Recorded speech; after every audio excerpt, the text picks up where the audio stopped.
What's going on, everybody? Welcome back to another episode of The Atlantic Files, the number one podcast on the number one division in the NBA, brought to you by the Underdog Sports Podcast Network. Don't mind us as Mike tries to fix his camera here. As I was commenting, we had some technical difficulties trying to get on this stream. In all fairness, Mike is changing his locations where he's living, so he gets a free pass for looking like a complete buffoon. Exactly. Moving gets you a bit of a pass here. But this week, we have plenty of things to talk about. We got to talk about Christmas Day schedule leaking. We got to talk about Kyrie Irving's contract demands, the trade that Brooklyn tried to give Boston, and whether the Sixers should even trade for KD. Plus, we're debuting a new segment. The working title right now is just called What You Got. But we can come up with something that might be a little different later on. But that's just the working title for the new segment. For those wondering, the new segment. All right, good. Just keep it. I mean, you already said what it is, simple. So just keep it. Sure. What you got? It's simple. But for those of you at home, the new segment is just all of us bring in one topic. It can be anything from current event to debating a certain player to who would you rather have to all that kind of stuff. But we don't tell each other the topic before the episode. We bring it up on here so none of us knows it beforehand and everything. Now, can it be any kind?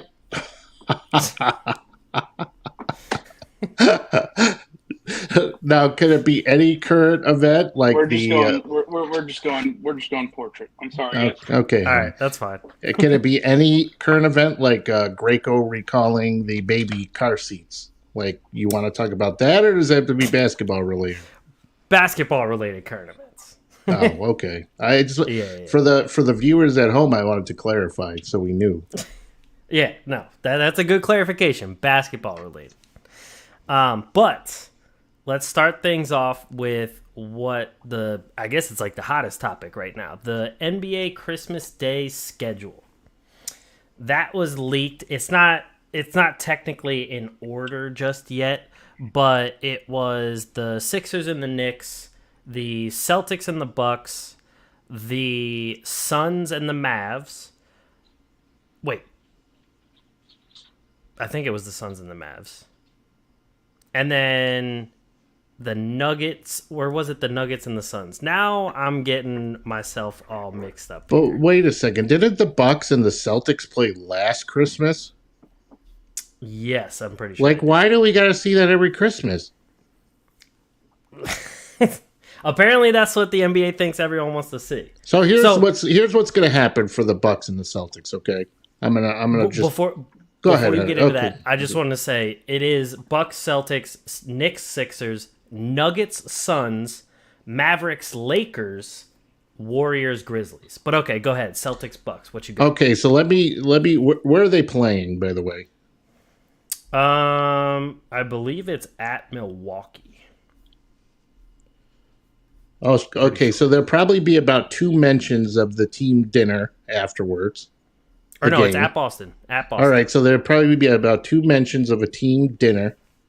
Mm-hmm. Giannis is going to have a questionable tag at minimum because of either a knee. No, it's going to be for the knee. He's going to have a questionable tag. So for everybody who's watching, just prepare on Giannis having a questionable designation heading into Christmas Day, even though he's going to play. Marcus Smart might be on the injury report for an ankle, and Jaylen Brown might also be probable for a knee contusion. I mean, I wouldn't be surprised if also Chris Middleton had some sort of thing in there. Protocols. Yep, there you go. And who else? No, the Bucks don't have PJ Tucker, so at least you won't have him on the injury report. Jordan Nwora out. Flu-like symptoms. Hey, Jordan Nwora was on my fantasy team for a minute. Yeah, we know. That's why you didn't win. Exactly. Speaking of that, Mike, why did you call me today? Because I was driving home from work. I always give you a call. Yeah, I know, but I was going to talk to you in the podcast. How much do you want me to talk to him one day? Anytime I call Alex, it's like a shock to the system. He answers the phone. Hello? Yeah, because I don't get many calls. And yesterday when I called you, Mike, you were acting like I was bothering you. You weren't bothering me. I go, hey, what's up? Hey. He always makes it sound secretive. He's always like, hey, what's going on? Hey, what's up? What's Nothing. up? I can't really talk too loud right now. He's like, is there a reason why you're calling? He really asked me that. He goes, did you need something or anything? I go, no, I wanted to talk to my friend.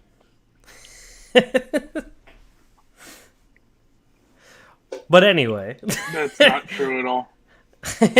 But Mike, I was doing stuff with my daughter tonight, so that's why I didn't answer.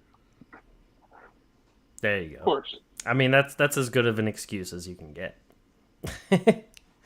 But you're talking about, so I also wonder why they always have to make it Boston-Milwaukee, because Boston against the Sixers is another game that usually is quite entertaining because they hate each other. And the fans hate each other, and there's a long-standing rivalry between the two.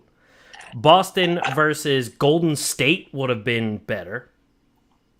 I mean, there were definitely better options. And now I know Milwaukee has Giannis Antetokounmpo. And according to BovadaSportsbook.com, Giannis is plus 700 for the regular season MVP next year, which is the third highest odds, behind only Luka and Embiid. Whoa, I get it. Time out. What? You mean to tell me that Bovada does not have the two-time reigning MVP Nikola Jokic as the number one in the odds? No, he's tied for fourth. He's tied for fourth with Ja Morant, Jayson Tatum, and Kevin Durant. Dennis, you want to retire early? Put all your money on Nikola Jokic going 3 for 3. He's definitely not doing 3 in a row. Nikola Jokic is tied with Ja Morant. For MVP odds, yes. Okay, well, I mean, I respect the Bovada rankings. However, I disagree. Dennis is going to clean up this betting season. With that said, who is number one? Number one is Luka at plus 400. Street clothes is number 1 or number 2. Embiid is number 2 at plus 650. Then you got Giannis at plus 700. And then Ja Morant, Jayson Tatum, Kevin Durant, and Jokic are all at plus 1,200. All right. Well, here's the thing. All right. Luka's supposedly in good shape right now. He's been working with a trainer every day, blah, blah, blah. He's got to get fat at some point. And not only that, he's gonna get hurt. There's no way in hell Luka Doncic could stay healthy for the entire season. I mean, especially with the usage he's about to get. And then Giannis, no way in hell he's staying healthy for an entire season. Nope. I mean, but Giannis plays through a lot of his injuries. Yeah, but Jokic is always out there. I mean, that's true. Jokic is a lot of time on the court. I'm sorry. Who was the first one out of all of us to call Jokic winning an MVP? I just want to hear that real quick. No, I'll give it to you, Mike. If that's what you're looking for, pal, I'll give it to you. You did. Okay. I'm just making sure. All right. I'm proud of you. A broken clock's right twice a day. Exactly. So you got your two rights. But I'm never wrong. It's funny that Mike is where... Tyler's here. Hey. There he is. That's true, Tyler. Maybe Luka being slimmer would prevent injuries. When are we going to get Tyler some Atlantic Files merch? Very soon, once we have Atlantic Files merch. Unless that's your alter ego that you sign in on YouTube. It's funny that I have my own. It's funny Mike's wearing a NASA shirt because he literally sounds like he's talking to us from Mars. I'm sorry. I'm in a different world right now. Like, doesn't he seem like he's like Mike? How's Mars going? Is it good? There's no water here yet. Nothing. No. That's a shame. You gonna be back for the Christmas Day slate of games, there, pal? I don't know. What do you? Stop calling me pal. He's gonna watch them 2 months later when they get him up in space. No, the live broadcast is going to be 8 months behind, so he's really going to be watching it 8 months later, but it'll be live to him according to space time. Maybe that should be the topic. How fucked up space is. Do you remember the movie? Wasn't there like a movie where like some like intergalactic movie where there was like everything was ahead of time, so they knew all the sports. Like they're like, who's going to win the Super Bowl? Like, and the guy already knew who was going to win the Super Bowl and stuff. Do you remember that movie? Back to the Future? I don't know if it was Back to the Future, but there definitely is something along those lines. I can't think of what exact movie that is, but you're right. Okay. Maybe it's just called Intergalactic. It could. Whatever. But either way. All I know is the only space movie I like is that one with they're fighting the lizards and Denise Richards, is it? Oh, Starship Troopers? Oh, I was going to say Spaceballs. Spaceballs was good, but when I'm talking like Starship Troopers was like early Denise Richards, and I think I was like 13 years old, and I had things going on with my body that I didn't even know was possible. Okay, understandable. and then she was in Wild Things with Neve Campbell, and they had a scene. If I'm not going to describe it, but let me just tell you something. It really stood out. Like the scene. I see. Moving on, yes. But yeah, so I get having Milwaukee on Christmas Day. I just think they could have had a different game instead of against Boston. And I also agree with Boston should be on Christmas Day as well. But moving on to a different game. Why? What is this, Thanksgiving? The Lions have to, the Cowboys, what are the Celtics, the new Lions? I'm not saying they have to be, but I'm saying the Celtics are a fun enough team to watch, at least. All right, let's move on. My guy Warren said he doesn't want to know if he wants to learn about you this early. Speaking about your 13-year-old days. And Tyler said, what is this? Everyone's a little weirded out by your 13-year-old story. What are you talking about? We're talking about basketball this entire time. Exactly. Of course. But the one game on here that actually, I would say 2 games that I'm not exactly looking forward to are Lakers and Mavs and Suns and Nuggets.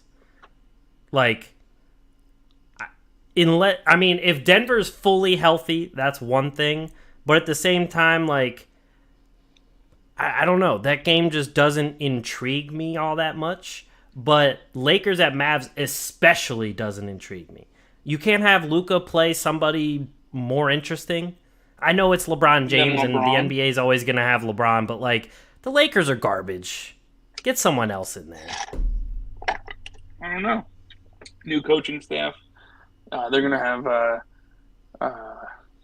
Russell Westbrook is the best screener in the league. Anthony Davis is going to stay healthy for 70 games. Mike, now you're in Mars. Can you tell us, is Russell Westbrook going to be on the Lakers come the regular season? Have you heard any news up there yet? Yes, he will be. Okay. Well, Mike knows he's ahead of time. That's true. No, I'm sick and tired of LeBron being on Christmas Day. I agree. Dennis, you are 40 going on 60. Well, I've had enough of LeBron. I honestly am at the point where I want to see the Orlando Magic play on Christmas Day. You know what's funny? LeBron's been in the league the same amount of years Dennis has been out of high school. That is true. Graduated high school like within the same year or two of each other. If you want to feel old, that's how I know I'm getting old, because I know LeBron is winding down, and I remember like graduating and them talking about LeBron. So in a way, it's kind of like bittersweet for me. For one, like, see ya, asshole, like, enough of LeBron. But then on the flip side, it's like, shit, I'm old. I mean, I get it, because like seeing the whole generation of, LeBron up to like the Kevin Durant era, with them all like hitting the ends of their primes and retiring, it makes me feel old, because it's like, damn, I feel like I grew up with all of them. Well, it's funny too, is when I look at Chris Paul, I go, man, he's old. I'm older than he is. True. But what do you think about, like, what games intrigue you? What ones do you think like should not be there, should be there? Like, what are you thinking? I mean, I think as much as you guys want to crap on it, I think the Bucks Celtics is a good game. It is. I agree. Can you run through the games? Aren't the Knicks on Christmas Day too? Or did I read them? Knicks, Sixers, Suns, Nuggets, Lakers, Mavericks, Grizzlies, Warriors. I like the Nuggets Suns game. Jamal Murray's going to be back. 2-time MVP, Jokic. That's the game I'm circling on my calendar. That's how I'm going to celebrate my Christmas as a 100% Jewish boy. I was going to say, you don't celebrate Christmas. What are you talking about? I'll tell Katie. Nope, Jokic is on TV. I went to a Serbian wedding a couple months ago. They all love Jokic. I love Jokic. It was a match made in heaven. So are you saying you're temporarily Serbian now? Yes. They took me in. The Bucks and the Celtics is a great game for December 8th. Right. Oh, you stop. But we saw that last year. Can we get another? That's like getting the same thing for Christmas 2 years in a row. It's like your parents forgot they got you an Xbox. Or Santa. Santa. I wouldn't mind 2 Xboxes. Yeah, that's a problem. Well, you need an Xbox because you need to get your ass kicked by me on 2K, so you need to upgrade that. I have the Xbox Series X. Oh, it just doesn't work. That's right. No, it works fine. Weren't you bitching about it not working, though? It's fine now. Okay, all right. Everything's fine now, Dennis. God. I played Dennis one time, beat him by 25 points. Yeah, he shit stomped me. But my main thing with the whole Boston Bucks game, if we're going back to this again, is it's just like the Bucks themselves are a very, very good team, but they're pretty boring to watch. Boston, I mean, has some entertainment value, especially because like Tatum has a flashier game. Jaylen Brown is bound to posterize somebody. The defense is very fun to watch. Robert Williams is great to watch in the paint and everything like that. Marcus Smart is sometimes a struggle to watch when he's flopping all over the gym. But when I watch the Bucks, it's like I'm watching Giannis and then a bunch of other guys that are just there. Even though I'm like a huge Drew Holiday fan, but watching the Bucks is it's okay. But also, I feel like you could get like Giannis versus LeBron would be a little more interesting to me than Luka versus LeBron and Giannis versus the Celtics again. Just as an example. You know what they should do is I think they should put the rebuilding teams on Christmas. I 110% agree. Give me the Thunder with Chet Holmgren, like the young rookies. Give me the Thunder versus Orlando. Or at least like one game on Christmas should be like the rebuilding teams. I mean, to be honest, I wouldn't mind a game where it's like the number 1 versus the number 2 pick each year or something. Like, I think that would be cool. I mean, plus Orlando just signed Alex Morales to an Exhibit 10 deal, so damn, that'll be good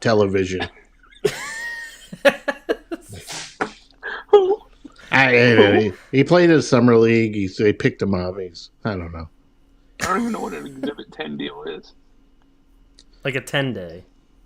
No, it's not. It's like it's on the cusp between like it has to do with guaranteed salary. Like they don't. It's a non-guaranteed salary. Then they have a chance to get signed to a two-way, and it's all that NBA contract jargon that is just it's hard to understand. Okay. It's like I hear this new. Go ahead, man. Back in Dennis's day, when Bill Russell used to play, they didn't have these kind of deals. So, anyways, and then I hear this term being floated around lately, a training camp deal. Oh yeah, it's like I mean, it's been around, but like for some reason, people love saying training camp deals. With TCD, isn't that a non-roster invitee? It's hey, you could come to training camp for a crack to make the roster. I mean, you know what Dennis reminds me of? Brad Pitt. No, you know the guy from Space Jam. Which one? I never saw Space Jam. You know the guy from Space Jam, Stan? No. Oh yeah. I'm not tall, but I'm slow. I'm sorry, Dennis. I'm sorry. And you're just slow. But yeah, I mean, anyway, I they could spice it up, but I do think that they should have some of the up and coming teams at least, instead of just all the contenders play. But not just that, like according to Bovada, for the championship odds, now the Celtics and the Warriors are the top two at plus 450 and plus 600. But then you got the Clippers up there too at plus 600. There's also Miami, who's around like 6th or 7th. There is, I mean, even Brooklyn is still up there because they still have KD and Kyrie. Minnesota is even above like the Knicks.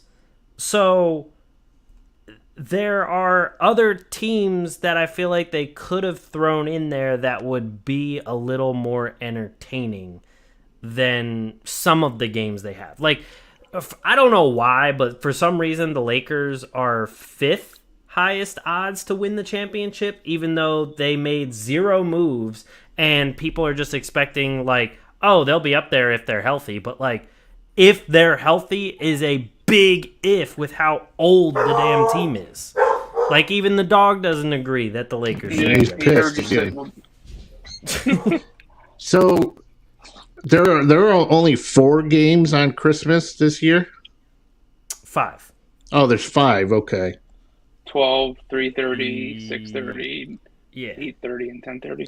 And then obviously the late game will be what, the Clippers and the Lakers, I would imagine, right? Or the I think it's gonna be Grizzlies at Warriors. Are they playing in Vancouver? They're playing at the Warriors. Oh. They need to put the Grizzlies back in Vancouver. See, like, I don't want to see the Clippers and the Lakers. I don't care. Well, no, it's not the Clippers. It's Lakers at Mavericks. Why can't we get like Real Madrid versus Barcelona on Christmas Day? What? I want to see Anthony Randolph play. I know is I'm going to be definitely about in space. Yeah, oh yeah. All I know is that I'm going to be about 4 plates of lasagna in, probably 3 pieces of cheesecake. I don't give a shit what's on TV because I'm probably falling asleep anyways. I mean, that's why I'm glad usually if the Sixers are on Christmas Day, they're on early. Because I agree, I'm usually eating so much that I'm asleep at like 6, 7 o'clock. So yeah, it's disgusting. But yeah, it's just... But I'm down. I'm down for some Christmas NBA. And regardless, whoever's playing, like, it's great that you can actually watch games back to back to back. You know what I mean? In that format, as opposed to, hey, it's Friday night, let's cram 8 games on at 7 o'clock. You know? Right. Oh no, I agree. Super annoying. Christmas Day NBA is one of my favorite sporting event days of the year. I mean, it is nice. You just get those. You can see so much good talent that close together all in the same day. And I mean, I'm glad at least the Sixers will be on it too. On national television. Well, yeah, exactly. That's what I mean. But they're not staggered. I don't have to have one on League Pass in the corner while I have another one on national TV in front of me, and then the Sixers on local TV on the other side. Like, I'd rather have them all right there so I can just flip the channel and then be good. You got the bunny ears up and everything, with aluminum foil wrapped around it to get the Sixers game. I got the little cousin on the roof with the satellite dish moving it around. Hey Timmy, move to the left. Stay right there. You can't move. He's like, I can't feel my hands. I don't give a shit. Sixers don't care about your hands. Yeah. But moving on from Christmas Day, speaking of the Celtics. I will say that Christmas Day breakdown was probably the most confusing fucking breakdown I couldn't keep track of what games you said.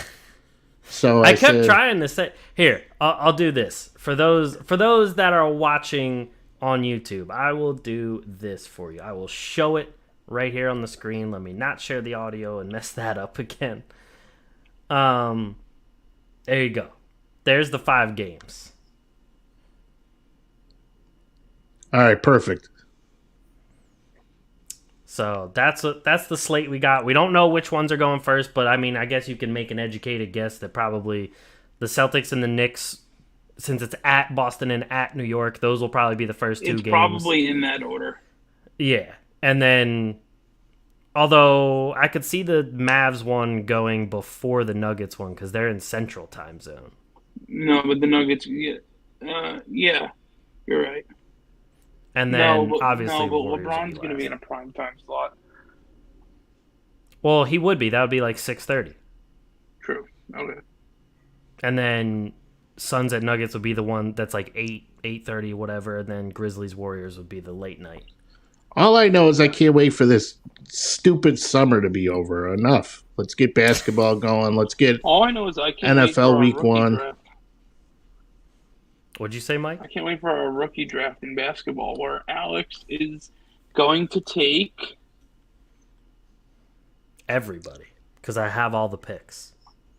You have 2 picks. And he knows because he's in Mars. I have 3 first-round picks. You have 4 of the top 13 picks. Exactly. I threw out some trades to some people, though. I'm waiting for them to respond. We'll see how that goes. It'll be four weeks before you hear anything back. Probably. We'll see. The draft will pass, and then you'll get a response. Yeah, exactly. They'll finally accept it when I don't want to trade it anymore. Right. But as we were speaking of the Celtics, obviously this news has happened, but I needed to bring this up. The Nets really tried to trade for both Jaylen Brown and Jayson Tatum for Kevin Durant. I mean, you don't really... We're trying to reverse the Billy King trade. I mean, you don't really think they were serious with that. They think that at this point they're saying, hey, look, we tried making a trade. And the Celtics I at least hope they weren't serious. I mean, it was one of those like win-win situations because if they take it, great. You get Jayson Tatum and Jaylen Brown. If they don't take it, then you could say to Durant, hey, man, we tried. We've been doing everything over here. We've been humping phones, everything. Nothing's working. It's true. I mean, the one... Go ahead, Mike. Go ahead. I just love Kevin Durant's like, or these reports like, he wants to play in Boston, but he wants to play with these players. Well, who do you think the Nets want to trade for? Obviously, they want those players in return.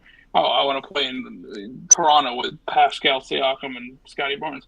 Well, no shit, but that's who the Nets want in return. Like, exactly. You can't bake your cake and eat it too. You can't want to play in these cities with these players and expect the Nets not to target those for your service.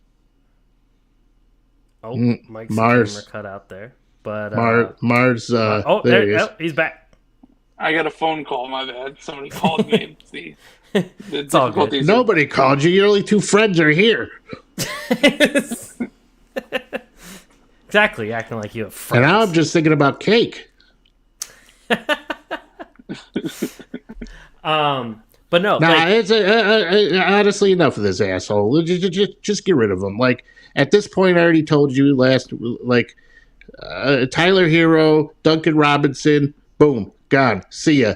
Take care. Enough of this. oh no, I doesn't agree. work. Like, That's not how it works.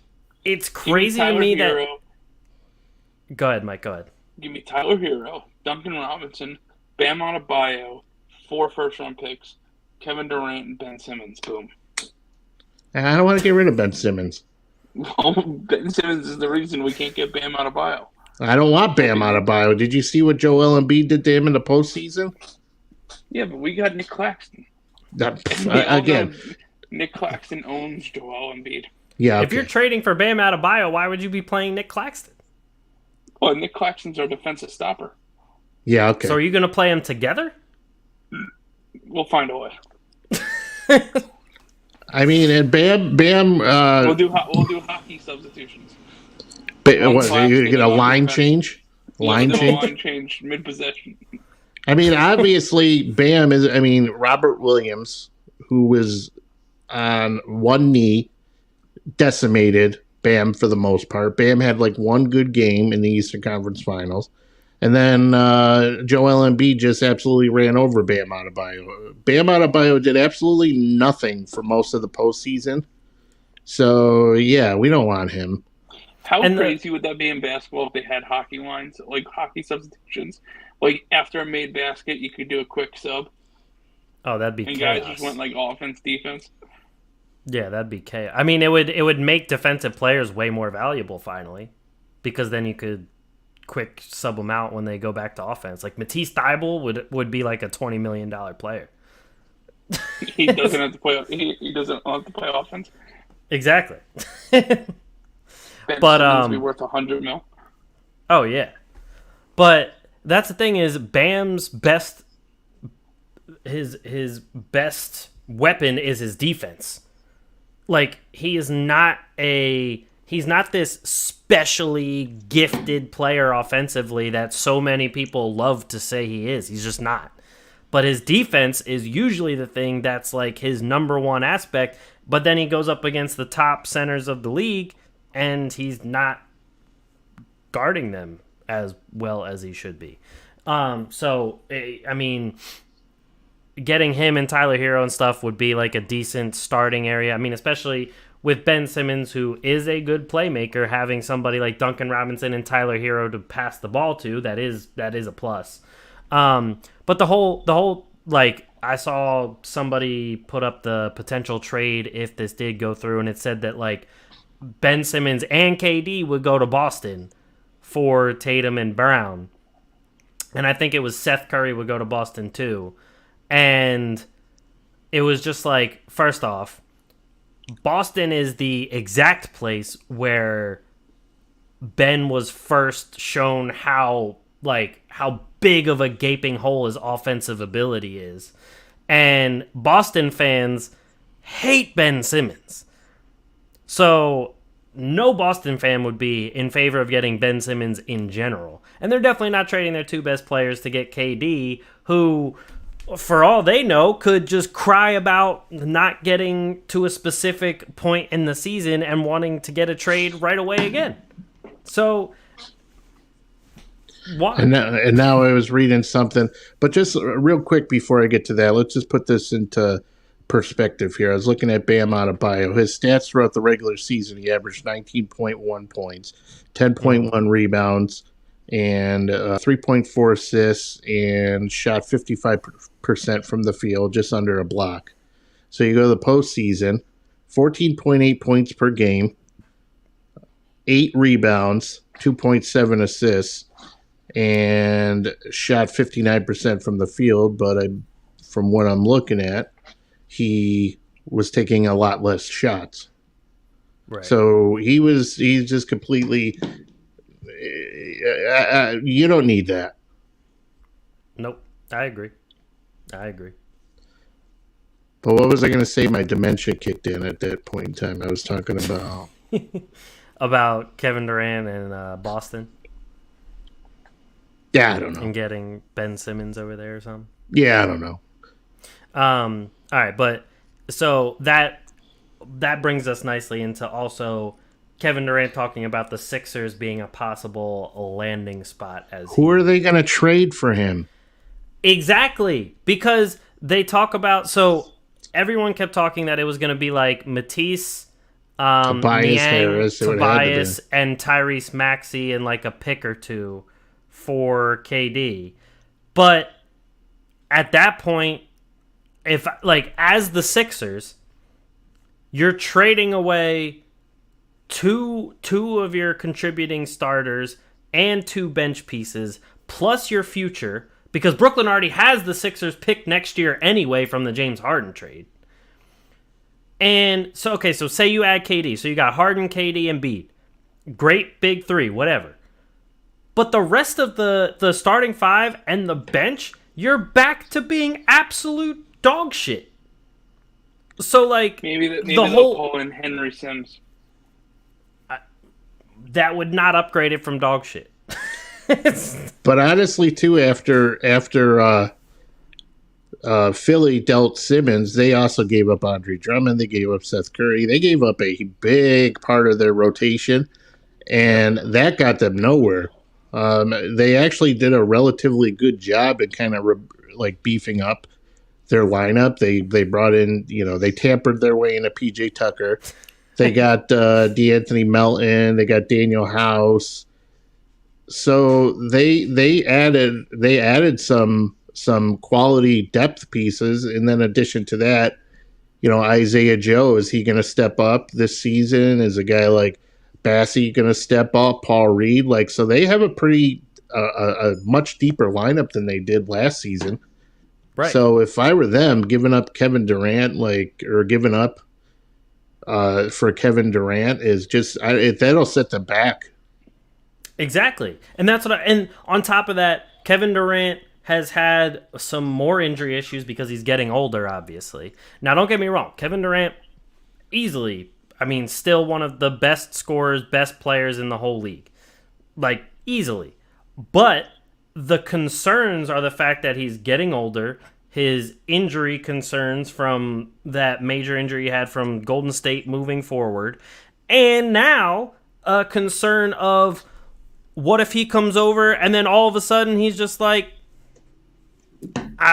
sorry, I want to go somewhere else now. So then what? Then you're out all those people, you're out that depth, and then now you have a guy who's supposed to be 25 to 30% of your offense also not playing, and you're back to square one again, and you mortgaged your entire future for that. So, cool. Now we're back to square one of the process. You might as well hire Sam Hinkie again. Yeah, Durant's just, as he's getting older, he's just wearing down a little bit more. He hasn't played an entire season since 2009, 2010. He played 55 last year, 35 the previous year, 78, 69. So the guy can't stay healthy. You're going to mortgage more of your depth for a guy who's not going to he's probably more than likely, if Bovada wants to throw odds out there, I want to see the odds of, can Kevin Durant stay healthy for an entire season? Because it's going to be no. That'd be a great betting line. I would love to see if that was up there. As of right now, the only trade or healthiness prop bet that Bovada has right now is where Donovan Mitchell will play game 1. As of right now, the Knicks are actually the favorite at -175, and the Utah is second at +120. I would still take the Utah over that. I probably would too. The other options include Miami at +450, Brooklyn at +1200, Charlotte at 1400, and the Wizards at 1500. Well, there were some rumblings about Donovan Mitchell going to Brooklyn. True. So I wouldn't be surprised if Brooklyn stayed in the conversation to acquire Donovan Mitchell. Because I've seen Because a lot of things said there has to be a multiple team trade to organize the whole KD trade because of that whole clause with Ben Simmons' contract. Yeah, so here's the thing, right? Like, so the Sixers should just stay where they're at, get back to Philly. The Sixers should just stay where they're at. However, they need to have a sit-down discussion with everybody on the team, well, at least members of the starting lineup. Joel Embiid's fine. He proved last season that he could stay healthy and then play through injuries. And not only did he play through injuries, he played relatively well through injuries. Mm-hmm. They got to talk to Maxey and be like, "Hey, man, we've passed up a lot of offers for you because we expect all these great things out of you. So you need to step up and be consistent. Like, we need a consistent guy." James Harden, he's been working this offseason, but he needs to stop worrying about drawing fouls and start worrying about making his 3-point shots and start worrying about finishing at the rim. Exactly. Tobias Harris, they need to have a discussion with him and say, "Hey, I know you're getting older. We're not expecting you to be what you used to be, but we need a little bit more than what we got." Right. I mean, we're giving you all this money. We're going to need some more out of you. Right. Just get some, like, because a big part of the reason why Philly's so locked right now is because they gave all that money to Tobias Harris, but he's not producing. Exactly. And nobody wants him because the amount of money that they'd be better off trying to trade him to like Utah and get like Bogdanovich and a Mike Conley. Like, just get rid of him and attach some draft picks to him. Just have Utah get rid. Like, that's the direction they should go in. Yep. I completely agree. I mean, especially because the whole point of this offseason was to upgrade the supporting cast and the rotation. And obviously when it comes to the playoffs, everything usually shortens to like a 7-8 man rotation at most. So you're telling me, say you trade for Kevin Durant and everything, you're going to follow exactly what all these other super teams have done, where they just get 3 pretty good, right about almost past their prime superstars, surround them with a bunch of very average to below average talent and be like, that's good enough to win a championship. It's obviously not. We've watched it. Brooklyn didn't get there. We've watched the Lakers they got a championship with some crazy circumstances because they had 4 to 5 months for LeBron and AD to get healthy. But don't give them that big break. We don't know if they're going to win a championship because look what happened the next few years after that. They haven't done anything. And then if you look at the Warriors, the reason why the Warriors were so good is because they were so deep. Exactly. Yeah, they did it. I mean, they're surely going to rely on Steph Curry, Klay Thompson, Draymond, but after a guy like Gary Payton went out, Otto Porter, played a little bit more. He got hurt a little bit. Balizia came in, Moses Moody, Kuminga. They have so much depth and so much talented depth, which is a significant. Everybody knew their role.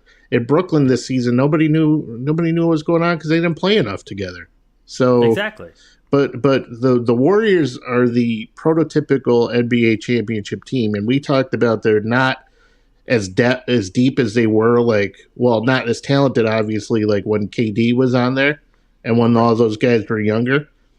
But they certainly proved that playing as a team, having depth and a lot of depth, that it really paid off for them. Exactly. And I mean, to be completely honest, even when they had Kevin Durant, they were still a pretty deep team. I mean, people at one point their center rotation after Kevon Looney was also DeMarcus Cousins, Andrew Bogut, Jordan Bell even gave them some actually quality minutes. Quinn Cook was there. Andre Iguodala was still serviceable at that moment. He wasn't so old that he wasn't giving you nothing. Sean Livingston actually gave a lot of quality minutes. Like, they still had some depth that contributed to them actually winning those championships, not just that, that main core. Even like the year before when they won, they actually had like Caspi was giving them some good minutes. Quinn Cook was still there. Damian Jones had some good minutes. Pat McCaw, he was actually like a good 3-and-D player at one point. David West actually gave them a lot of good little spurts in the playoffs and stuff. Like, all these teams still had the same thing in common. It was still that they had depth and good pieces, not just on the bench, but some quality starting pieces alongside them. Like, when you trade for KD, the two other starters are probably going to be DeAnthony Melton and PJ Tucker. Now, Tucker, don't get me wrong, decent. But I don't know if I'm starting DeAnthony Melton and playing him 30 minutes a game. I mean, I love DeAnthony Melton, but I'd rather him be leading the bench. And then you go back to the bench. One of the biggest things this offseason was finding a point guard to run the bench. Now it's right back to Shake Milton, who couldn't run the bench before. Yeah, 100%. And the thing with the Warriors that's scary too is, yeah, they're getting older, but their pieces are maturing. Kuminga, once he didn't shoot well by any means in the summer league, but he's a capable guy who, once he can get his shot to fall, and Moses Moody and all those guys that the Warriors have now they have a championship ring. They're more mature. They're more developed. So Golden State's going to be scary still. They have Curry, and they at least have one more season left in them to where they can repeat as champs without a doubt. I agree. Yeah, well, they have a young nucleus of Kuminga, Moody, and Wiseman. If Wiseman can get healthy, that can just keep that dynasty. Like, they're not going to win 4 more championships, but Moody and Poole. I don't know what's going to happen with Poole. I was about to say we haven't even brought up Jordan Poole yet, and he's definitely going to be the center of that young core too. I mean, Poole's only I don't know if they can afford him. Well, by that time, maybe, because maybe, they're not going to sign Steph Curry to another giant mega deal or something like that. Like, maybe Clay No, but he's going to get paid this offseason. Oh, this coming offseason? What's his... See, I'm banking that he's going to be back, is my whole thing. I mean, Poole's only 23, too, so... That's, like... I don't see him they going can afford anywhere. him. Yeah. I feel like they'll re-sign him to whatever they need, because they know that Clay, Dre, and Steph are teetering on the edge of, like, if they're going to be able to stay healthy or not. But that being said, we'll get to one last Nets-related thing, and then we'll move on from them. Kyrie Irving, I don't know if you guys saw, I sent you a screenshot. He apparently tried to negotiate in his contract that he would only have to play no more than 60 games and no back-to-backs. So when we talked about the questionability, if that's even a word, surrounding Kyrie Irving. Yeah, surrounding Kyrie Irving playing, because we didn't know if he's been injury prone. He's just decided not to play many times, so we didn't know if he's even going to play. But now he's negotiating it into his contract that he's like, you know what, I don't want to play, but I want to put in the contract so I still get paid for not playing. Who the fuck is going to say yes to that? Like, come on. Kyrie's the only guy on the planet that is praying for a monkeypox outbreak. I could see that. Like, he's like, Jesus Christ, are you going to make me get vaccinated against monkeypox now? I'm not playing. Yeah, so what this does, this latest report, which is, we can only speculate if it's true or not, because... but it just goes to show you that, the people's suspicions regarding his whole stance on the vaccine was all bullshit, just so he didn't have to play. Right. I mean, that has to be it, because if you're legitimately thinking that the team is going to say yes to a contract of you not playing more than 60 games in an 82-game season. And no back-to-backs. And mind you, he's still not allowed to play in Toronto because Toronto came out and said unvaccinated people are still not allowed to play there. So... But here's the 60 games thing, right? Like, he doesn't need that in his contract. Literally, all he has to do is have a sit-down discussion and say, hey, guys, listen, I'm getting older. We know I've been injury-prone. I don't think it's a good idea I do back-to-backs. You would understand that. I mean, look at how many guys sit on either the first or the second half of back-to-back. A million guys do it. And with the amount of back-to-backs that the NBA is cramming into one season now, he could easily, 5-10 games of just back-to-backs. Like, we get it. You need rest. You're getting older. But don't be a piece of shit about it. I agree. And then, that's not even a guarantee that you're even going to be available for playoffs. So we're going to pay you for less games and be very questionable if we're even going to have you for playoffs?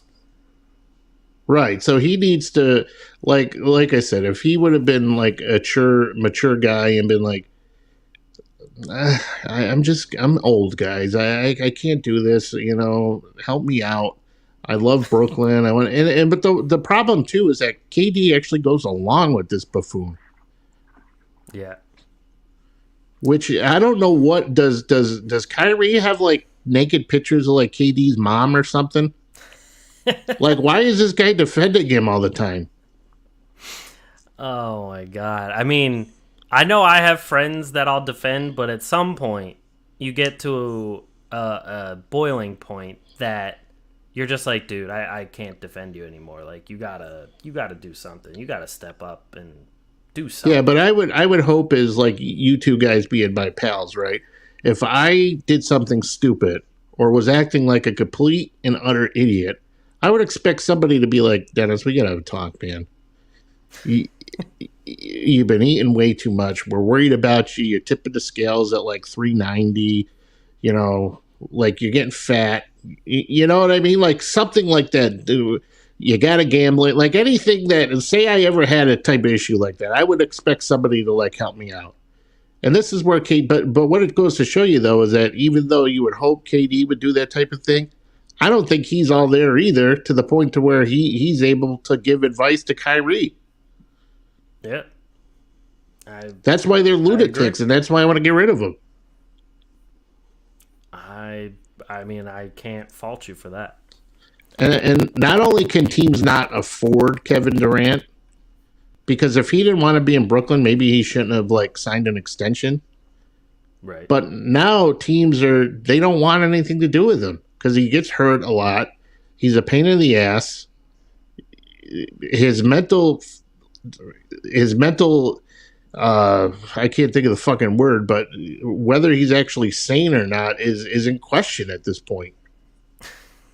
He pouts like a baby whenever he gets a chance. And enough. See ya. Yep. I agree. Enough of kissing this guy's ass. Enough of kissing his ass. Enough of kissing Kyrie's ass. Have a good fucking life somewhere else out of Brooklyn. Let Ben Simmons. You know what? Toronto, send Scotty Barnes to Brooklyn. I would be the happiest man on the planet. If that somehow happens, I mean, that's the biggest win for Brooklyn ever. My mans. Get my mans to Brooklyn. Scotty's looking great this offseason, too. Scotty. That's why I picked him up in our Dynasty League. I hear that. So, moving on from... I'm going to throw up. Brooklyn. I will say, so just wanted to bring this up. I think it's awesome that the NBA is retiring number 6 for Bill Russell. Rest in peace, obviously, to Bill Russell. I just think that's a really cool gesture. I think he impacted the NBA and basketball overall. Like, his impact, you can't even describe it all in one go. So I think that's a cool gesture, and that should have happened. Yeah, so now let's retire Michael Jordan's jersey, and let's retire Kobe Bryant's number. I agree. Both of them. I completely agree. Yeah, I think all 3 should be retired. So moving on from And Vlade Divac, damn it, retire his number 2. Why Vlade Divac? Because it's a miracle that a guy could smoke 3 packs of cigarettes a day and still play in it, in the NBA. That's not where I thought that was going, but okay, I can see it. That's what you think. Good shot blocker too. Good on the glass. True. That's what I meant. True. So because he's a good shot blocker and he's a good rebounder, he needs to have his number retired? Yes. Before we get to our new segment, one last thing. I don't know if you guys heard this, but Tracy McGrady just ripped Rudy Gobert on, I think it was on Gilbert Arenas' podcast. But they have a podcast? Gilbert Arenas has had a podcast. Tracy McGrady, I think, was just a guest on it. What's Arenas' podcast called? Loaded Handgun in the Locker Room? Fully loaded. Yeah, fully loaded. Exactly. But so he went on. So part of the quote is, "Bro, this is what I've been wondering. What the fuck are you doing in the off season, dog?" Referencing Gobert. No bullshit. What is your workout? Listen, I was so mad at Rudy when they were playing against the Rockets one year. Chris Paul was guarding him in the post. I was mad as shit. He couldn't do nothing. You're a 7'2" and a point guard is guarding you. He had no moves. This is exactly what I've been saying about Rudy Gobert. You can give him all the defensive player of the years you want, but it has amounted to nothing. Even right now, Bovada has Rudy Gobert as the number 1 odd to get defensive player of the year this coming year, plus 400. I don't give a shit. You can give it to him, and he's still not going to win a championship. The Timberwolves traded all that crap for this guy and still aren't even in the top 6 favorites to win a championship. Like, he's not good. He's just not. He's a good defender, and that's it. Wasn't there just some picture with like Rudy Gobert and Kat on a boat without their shirts on or something? I did not see that picture, but if that's true, they're cursed. It's like that New York Giants one. Oh, the boat picture? Yeah. With Odell Beckham and all them. They had work boots on a boat. With no shirts. With no shirts. That's exactly how I ride on a boat. Oh, God. But the Timberwolves, everybody's like tugging on their nuts like they're going to win something, but they got Rudy Gobert. Exactly. Let's relax here, people. I'm still taking the Warriors, the Suns, the Clippers, the Grizzlies, the Mavs, the Grizzlies, the fucking Orlando Magic, the Nuggets. I'm taking the Nuggets over them. I'm not even a big Nuggets guy. I've heard that about you. I like wings, not nuggets. The price of wings is through the roof. True. That's the only downside. That might be my topic. The price of wings. I mean, what is going on? Like, why is wings cost so much money? Everything's a shortage these days. I think it's all bullshit. Now for everything's an excuse. Oh, we're short staffed. It's like you got 5 guys standing around over there. You tell me you're short staffed? Now you can't even find a fucking chicken wing. And then they want to sell you on boneless wings. Like, I don't want boneless wings. Oh, I love boneless wings are just chicken nuggets. Yep. That's all they are. They're not wings. If I'm going to eat chicken nuggets, I want to eat the dinosaur ones. I agree. I want regular chicken wings. If I don't have that, then I'll go to the actual, give me like some McNuggets or something. I'm not going to boneless wings because boneless wings are just worse chicken nuggets. Bullshit. Dumb. It's more breading than it is chicken. Are you okay? But No, I'm not. My stomach's killing me. Uh-oh. Speaking of McDonald's. I didn't have McDonald's. I had grilled chicken for dinner. Really? the healthy food is killing him. Look, he moves it. See what a woman does to you? They start to try to transform you.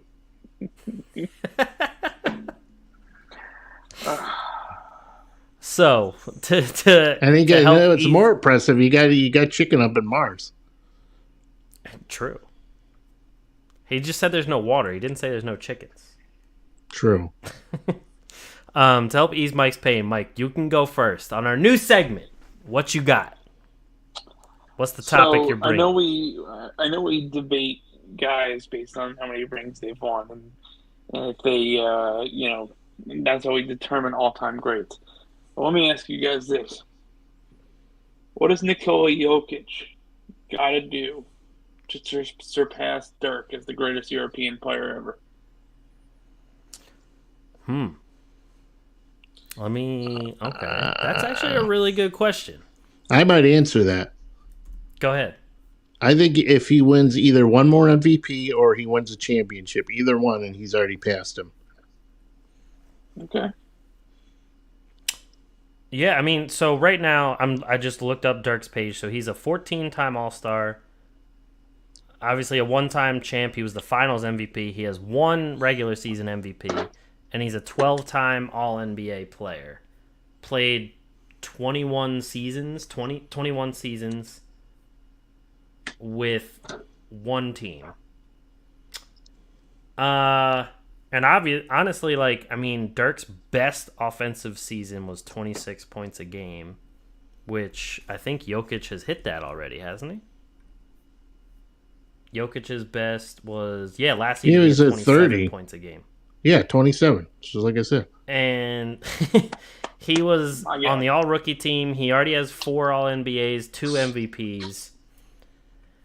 I think as long as, I would say if he gets another MVP or... And what did you say Jokic's odds were on Bovada? For MVP? Yeah. 700. Plus 1,200. Yes. Okay. Take that to the bank. See, I just think from a they won't let that happen. You want to talk about voting being rigged and counting ballots and all this other shit? The NBA, no way in hell would let this guy win the MVP 3 years in a row. Oh, I don't think so either. There's going to be missing ballots. There's going to be federal investigations being launched. They're gonna raid. We all know which way Dennis swings. They're gonna raid Adam Silver's Palm Beach a summer home. Like the next year, Jokic is gonna wear red hats that say "Make the NBA Serbian again." Make Serbia great again. There's gonna be congressional hearings, testimonies on Capitol Hill. Like it's gonna get messy. He's gonna wear a hat that says "Make Yugoslavia United again." Yugoslavia. There you go. But in all seriousness, so all right, so I mean, Jokic already has 4 All-NBAs to Dirk's 12, and obviously Dirk has, longevity because this is Jokic's 7th season this past season, so he's got plenty of time, and he's still only 27. As long as Jokic plays around, I would say plays until he's 33, and he gets either another he gets a championship or another MVP. I think he would be a de facto best European, especially if he continues the stats even remotely close to what he's been having. 27, 13, and almost 8 with 1.5 steals per game. That's just insane. He would pass Dirk's totals, very quickly if he keeps that up for around another 5 seasons. He would probably pass a lot of Dirk's records. Okay. No cap. No cap. Dennis is so old. So Dennis, what's your topic? Can What I you can, got? can I ask you guys a question? Did either of you guys vote for the president? No. For the Alex? current president? Yeah, did you vote in the presidential election? Alex is in a swing state, so he's got to vote. I don't want to know who you voted for. I just want to know. No, yeah, I did vote. Yes. Okay. Do you plan to vote in your congressional, your midterm elections here? Yes. What about you, Mike? Dennis, I did not vote, but we all know where Alex's heart lies. Where my heart lies. Yeah. Where? Not gonna blast you on the air. He thinks you're one of them damn liberals. Those damn libs. All right, so here's my thing. Why is the NBA not scheduling games on November 8th? So that They want people to their vote. fans can go vote. That is the stupidest thing ever. Do you think that them not scheduling games on election day is going to make people vote? No, but maybe they should put voting booths in the NBA stadiums in the concourse. But all I know is I know the people who vote, they literally would rather get out of work because most employers will allow their employees time to get out of work so they can go vote. You think people want to miss an NBA game to go vote? Why are we canceling NBA games? I mean, usually aren't voting booths closed by the time games start anyway? Online, they have to count it. But honestly, Hold Mike, on. that might not be a bad idea. If you had I'm voting full of booths great at, ideas because I'm from the future. if you had voting booths at basketball games on election day, I mean, So is this your people topic? might Dennis? be more inclined to vote. Yes, this is my topic because it drives me nuts, to be honest with you. Dennis is losing sleep. Here's my thing. Over midterm elections. Well, I'm pissed because I got to miss a night of NBA for this garbage. For one, nobody is gonna. Nobody's gonna say, "Hey, I'm not gonna go to the NBA game, so I'm going to go vote." Nobody's doing that. It's okay, Dennis. Calm down. We don't want you to have a heart attack on the air. And on a wider scale, the NBA has bigger issues right now to worry about than about whether people are voting or not. Okay, Alex, I think that wraps things up for tonight. Well, no, I haven't even had my topic yet. Dennis is going to blow a gasket here. Don't get him started. I mean, it's absolutely ridiculous that we got to cancel an entire night of games. It's bad enough that we don't get anything on Thanksgiving. It's bad enough we don't get anything on Christmas Eve. I mean... And now we got to take November 8th off? And then for all of us who do Halloween, none of us can... If you have kids, you're not watching basketball, you got to go trick-or-treating. That's true. I mean... what about I can't Day, say Dennis? that's wrong. What about President's Day, Dennis? They don't schedule anything on What about President's Valentine's Day? What about all the people? Valentine's Day is the stupidest day of the entire year. What about all 8 days of Passover? I'm okay with Passover. I know what you're doing. I'm fine with Passover. No, but in all honesty, like, can we focus on like things that matter, like instant replay review times and stuff? Like, why does the league got to get up? Like, why can we just focus on the actual on the court product and not have to worry about all this other shit? NBA ratings are down because of political stances on things and stuff. Let's focus on basketball. Dennis's favorite person has to be Jeff Van Gundy. Because they just complain about everything. I mean, well, it's bullshit. Alex, what's your point? Let's go to Alex's point because I was just gonna say real quick. Thank you. I was just gonna say real quick. I do agree with the fact that just because you're not having games doesn't mean that's gonna make people go vote. Thank you. Because Stupid. most people have voted by that time. Right. They want an excuse to get out of work. Yeah. Well, also, like around me, the voting booth closes at like 7 or 8 p.m. So, right. I wouldn't be able to anyway because it doesn't work. But now people are going to go, hey, I got to go vote. And they're like, no, you don't have to vote. There's no NBA games tonight. You can go tonight. Before it's like, hey, I'm going to get out of work early so I can go watch the Magic and the Knicks. Right. Stink up everything.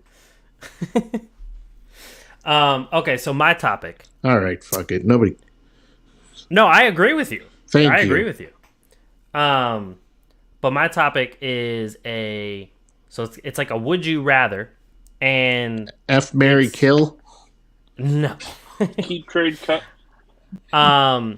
It's Tracy McGrady edition. So I got this idea because I was watching another podcast called Pick a Side. Those guys are really cool. Love the podcast. If they see this, shout out to you guys. But so I'm giving you Tracy McGrady, and then I'm gonna give you the name of another player, and I want you to tell me which player you would take on your team, all in their primes. I'm taking Chris Webber. Every player that I say is compared to Tracy McGrady, so you tell me whether you want that player or Tracy McGrady. Okay. So, first player, Rashard Lewis. Tracy McGrady. Yeah, I'm Tracy McGrady. Okay. Kevin Durant. Tracy McGrady. I'm taking KD. Tracy McGrady. I feel like he's setting us up for something here, so just play along. I would also take Kevin Durant, just because, I mean, the man's won championships, MVPs, everything. But Kyrie Irving. T-Mac, yeah. I knew Dennis's answer to that. I'm taking T-Mac too, though. I would take Alex Morales right now over Kyrie Irving. Jokic.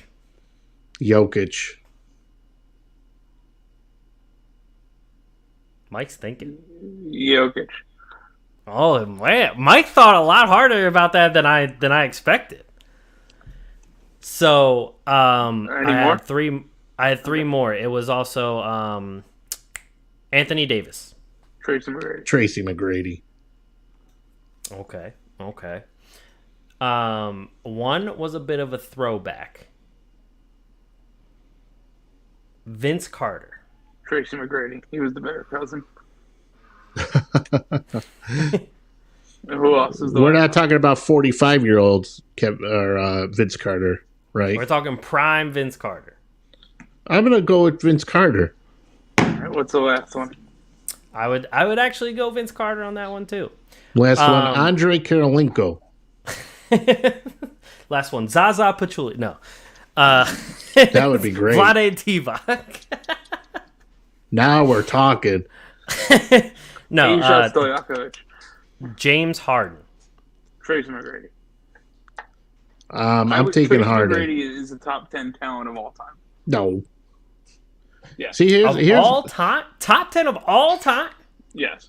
Here's my problem with he can do everything that Kobe Bryant did. Even Kobe Bryant said he can do everything that I can do, but he's 2 inches taller. Don't they say that about everybody though? Tracy McGrady is a top 10 talent of all time. But here's my argument. That doesn't mean he's a top 10 player of all time, but pure talent, he's a top 10 talent of all time. So here's my thing, right? Like, up until a couple years ago, like, James Harden was never hurt. James Harden literally played all the time. So James Harden in his prime is a top 10 player of all time. I mean, Tracy McGrady. You could definitely argue that. Tracy McGrady, there wasn't a a definitive point in his career where he wasn't missing games for some reason. I mean, he played some games where, he was in the 70s and stuff, but he was very injury prone. Tracy McGrady in his age 23 season.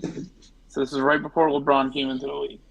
32 points a game, 7 rebounds, 5 assists, 1.7 steals. Shot I mean, 80%, 79% from the free throw line, 39% from three. He also averaged 0.8 blocks a game. Didn't turn the ball over all that much. 2.57 turnovers. 1.9 2 fouls a game. Tracy McGrady from 2001 or 2000 to 2007, so the prime of his career. mm-hmm. He averaged like 28 points a game, 28, 6, and 5. It's not far off from Michael Jordan. All right, but Michael Jordan did it for a longer period of time. So, That's true. Did Michael Jordan do it? I just gave you 7 years. Michael Jordan did it for 1, 2, 3, 4, 5, 6, 7, 8, 9, 10, 11, 12, 13, 14 years. But yeah, that's not a big difference. What's next? You get so double that.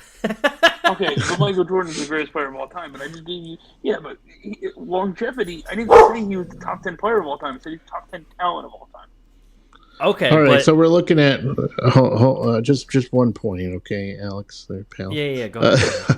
I have a stat point to make too, but you go first. So Harden, his best year averaged 36.1 points, 7.5 assists, 6.6 boards, shot 36.8%, so 37% from deep. He also had 3 consecutive seasons where he played at least 81 games. After that came to an end, he played 72-78. This guy is as durable as shit, and he's one of the best offensive players ever. And I was going to add to that, his prime, which you could say is his whole tenure in Houston, from 2012 to 2020, he averaged 29.6 points, 6 rebounds, 7.7 assists, 1.8 steals, and shot 44% from the floor, 36% from 3, and 86% from the free throw line. And what was his minutes? Because D'Antoni was running him into the ground, and he still didn't miss games. 37 minutes a game. That is absolutely crazy. And he played 613 games in that span. Mic drop. I'm Tracy probably McGrady, taking James Harden over Tracy McGrady. Tracy McGrady is all-time in offensive box plus minus is 15. Don't get all technical, Mr. Defensive Rating. I walked on. He's a Jokic fan. 32nd all-time in value over replacement player. He's 21st in box plus minus. He's 37th all-time in win player efficiency rating. And that's obviously like some down years. You're grasping at straws to make this argument, aren't you? Harden's 16th all-time in player efficiency rating. Yeah, but he played longer. Yeah, because he wasn't hurt all the time. What was Harden's best year at player efficiency rating? It was 30.6. Tracy McGrady was 30.3. James Harden better. By 0.3. By 0.1%. I'm just like I hear what you're saying about the talent thing, but like top 10 all time to me. I love Tracy McGrady. I mean, he was great watching him growing up and everything, but I think he got surpassed by a few players from this era, and there was players already before him from eras before him, and players in his own era. And here's the thing too about James Harden is everybody craps on his defense. He's not that bad of a defensive player. He really isn't that bad. I always crapped on him before. I did see a video though that said James Harden moving without the ball, and it was hilarious. Like it was so uncomfortable to watch James Harden move without the ball. I mean, yeah, he's not the greatest moving without the ball. That's for sure. He's no Steph Curry. Yeah. And I will also say Tracy McGrady had 2 scoring titles. James Harden has 3. And an assist title. When I'm at the Chinese buffet, I move like Steph Curry does through screens and everything. You know where he zigzags all over the He runs through the lines and everything. When I want that egg roll, I'm going over screens, under screens. Yeah. Okay. Oh God. But I mean, yeah. But I'm not gonna lie. I like our new segment here. And Apparently, Mike didn't like my topic, but I'm pissed. No, I just gotta wrap things up. Why? What do you got? Oh. He's gotta go. He's already out. He's done. Yeah, we know where he's going.